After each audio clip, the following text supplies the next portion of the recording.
Hello everyone. So today I'm going to show you a game which gives you a very good example of the concept of prophylaxis. This is a game I played on chess.com. So without further ado, let's get into the game. I'm black here playing the Karo Khan against white's e4. So let's get on. e4, c6, knight f3, d5, e takes d5, c takes d5, d4, knight c6, bishop b5, bishop f5. Here in this opening, bishop in the Caro-Kann opening, normally bishop f5 is played, and that's why I played bishop f5. But here in this case, bishop g4 is better because bishop g4 doesn't allow knight e5, putting more pressure on this knight. So that's why bishop g4 would have been better. But nevertheless, I played bishop f5. Now knight e5, rook c8, protecting this knight, castles, e6, c4, and now I played a blunder, which was a6. As you can see here, the valuation meter has gone down, and this was for a this was very I lose a pawn in the process. So knight takes c6, b takes c6, and now the a pawn has lost its support, so bishop takes a6, and now rook b8. Even here there is a trap actually. If I play rook a8, then bishop b7, and after I move the rook out of harm, then bishop takes c6. So that's why rook b8 is much better. And now c takes d5. Here in this case, I played queen b6, which is also a very bad blunder because it allows for queen e2, protecting this bishop on a6 and also not allowing me to take with the e pawn. And taking with the e pawn is very much important, as you will see in the future game. Uh, the reason because that if I take with the c pawn here, then the two of these pawns, this a pawn and b pawn, will both be connected pass pawns. And as you already know that connected pass pawns are very much dangerous when it comes to chess. So that's why we should have taken with the e pawn and not allowed these two connected pass pawns. But in this game, I made a mistake and I took with the c pawn, which gave me a lot of trouble. So we will see that. So after queen b6, he played bishop e2, which I don't think is a very good move, as we already saw that queen e2 would have been the best move. And now I took with the c pawn. Here, if I had taken with the e pawn, it would have been much better for the reasons I explained just above. So c takes d5, and now knight c3, bishop d6, and now queen a4 check. Queen a4 check is also not a very good move, but it is an okay move. King f8, and now a knight b5. So at this stage, you know, I don't know what to do. I'm already down a pawn. I have not castled. I cannot castle anymore. My knight is still here. So I just wanted to create something, and this is why I played this move. That was bishop g4, which is obviously a bad move. But my reasoning was that if I try to maintain my dominance along this b file, I wanted to take twice on this knight and keep my rook on this open file. And if I could do somehow that, then it would have been better, I thought. So that's why I allowed bishop takes g4, which is also a bad move by white. Actually, the best move by white would have been f3. Just not allowing me to exchange off this bishop. That would have been the best move, f3. But he played bishop takes g4, and now queen takes b5, queen takes b5, rook takes b5. So now my rook is on this open b file. I could, you know, uh, I should have tried to take advantage of this. I could get my knight out of here, get my king on to e7, make my rook come here on this a file, and it would have been a good position. But as I do make blunders, and this is one of such games. So bishop e7, bishop e2, bringing back the bishop and attacking my rook. Now rook b4, attacking this d pawn and b pawn. So rook d1, protecting this d pawn. Now knight h6. I was trying to get from here to here, attacking this pawn one more time. That was my line of thinking. But white doesn't give me opportunity to do so. So let's see what happens. He plays a3. I go back to rook b6, which is not a good move, because if I had gone to somewhere like this, then it would have been much better, because now I'm keeping pressure on this a pawn. It is true that he can support it with this. He can kick back my rook, and support this pawn with his bishop and rook. But I could have gone back to a7, and it could have been okay position. But rook b6 doesn't give me good opportunities. And now b5, sorry, b4, and now knight f5, which is also not a very good move, because I should have tried to, because nothing is happening here, nothing is happening in the center. Actually, the whole of the rest of the play will happen on this queen side, and if I could have tried to stop these pawns, from coming down like hell, then I could have had fighting chances in this game. Actually, most of the advantage for white in this game comes from the connected pass pawns, and that's why, as I said earlier, that taking with the c pawn was a much better strategic decision, because uh, as you can see, this connected pass pawns are going to be very bad for me now, and white will win this game actually because of only those pass pawns. So knight f5, which is a bad move. Instead, I should have tried for king e7, and then try to bring back my rook over here on this a file. So knight f5, bishop e3. This is actually, not a good move. The engine suggests in this position g4, g4, but I think white was just playing, trying to play practically, like he thought that I would take on here, and knight takes a3, and then remove this weakness, this isolated pawn. But it didn't matter much. King e7, and now rook c1.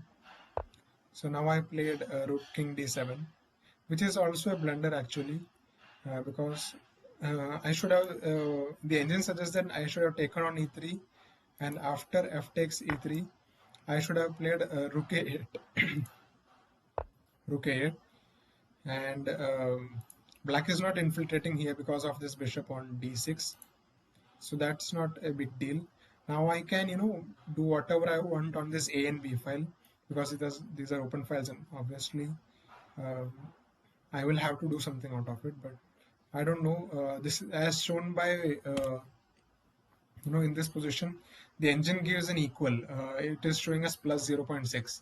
It is not showing much of an advantage for white. So I think this rook c1 was a blunder. And had I played, and had I took on e3 and f takes e3, and then rook a8, then I could have had fighting chances. But instead I played king d7. I don't know why I played that move. I thought that he would infiltrate via c7, but the bishop is already guarding c7. Now b5, and now rook a8, and it's too late for me, because now he has the option of playing a4, and now knight h4. So knight h4, why I played was that there was a very strong reason for me to play knight h4. The reason was that I wanted to uh, go to knight h4, and then come from g6, and then get to here, that is f4, which is obviously a super ambitious plan. It would take 1, 2, 3. So to take 3 moves to try to get this bishop, and even if I try to attack this bishop, he could have just moved on back here. So it didn't matter much. So this knight h4 is a very bad move, and as shown by black, this allows for a tactical combination which allows him to be a piece up. Okay, so let's see the combination right now. And instead of knight h4, and there is a very good move which I give you time to pause, which I can give you time to pause and let you think about it. So the move is actually bishop b4. This is the prophylactic move that I was talking about. So bishop b4, why it is important is because after bishop b4, you don't have a5 anymore. You don't have a5 anymore, and you don't have, you can't just kick around this rook and try to get tactical on me. Yeah, so this is the reason why prophylaxis is important in chess. You should be knowing like what is white's plan, and you should be able to know what white is coming for, and try to prevent it. So bishop b4 just just does these things. It doesn't allow a5, and hence the further rolling of these pawns, because as I said earlier as well, these two connected pass pawns are very difficult to handle, and if I don't handle them properly, then this is obviously a lost game. So had I played bishop b4, then the evaluation by the engine is plus 2.1. So it would have been a lost game already, but it would have not been as lost as I played with knight h4. So knight h4, and after bishop b4 he has rook a2 and some boring moves, and he would have to wait. He This would be a slow win for white had I played bishop b4.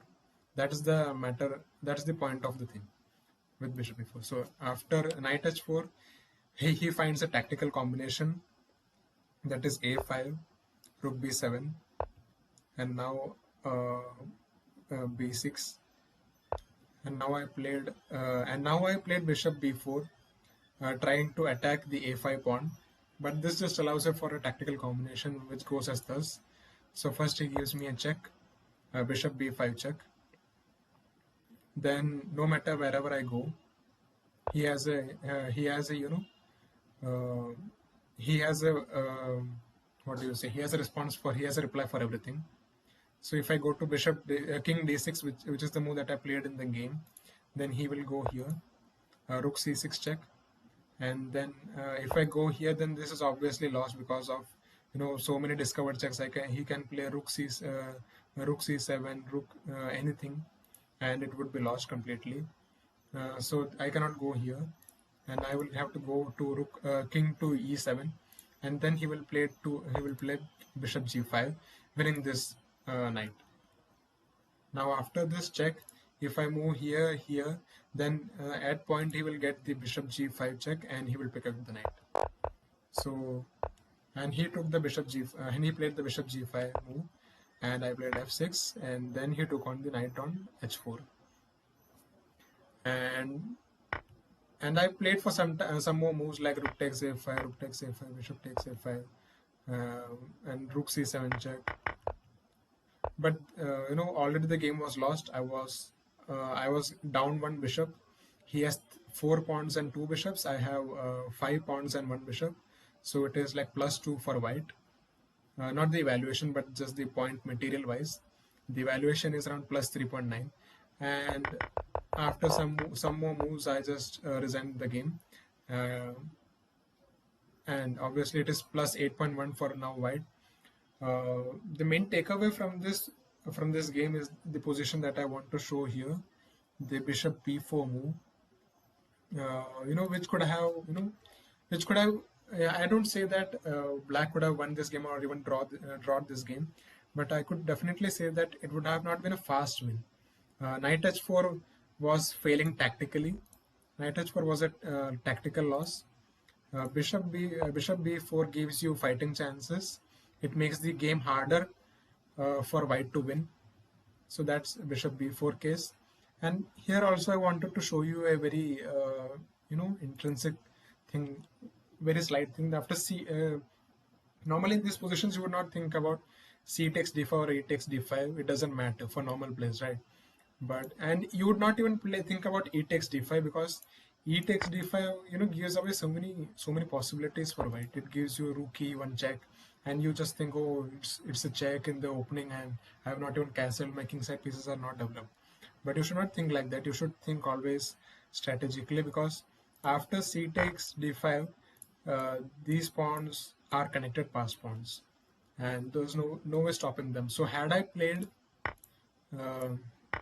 e takes d5, then also white has an evaluation of +2.4. But in normal games that you play on chess.com, there is always a way out, right? So thank you for watching this video, and I hope to see you in next few games.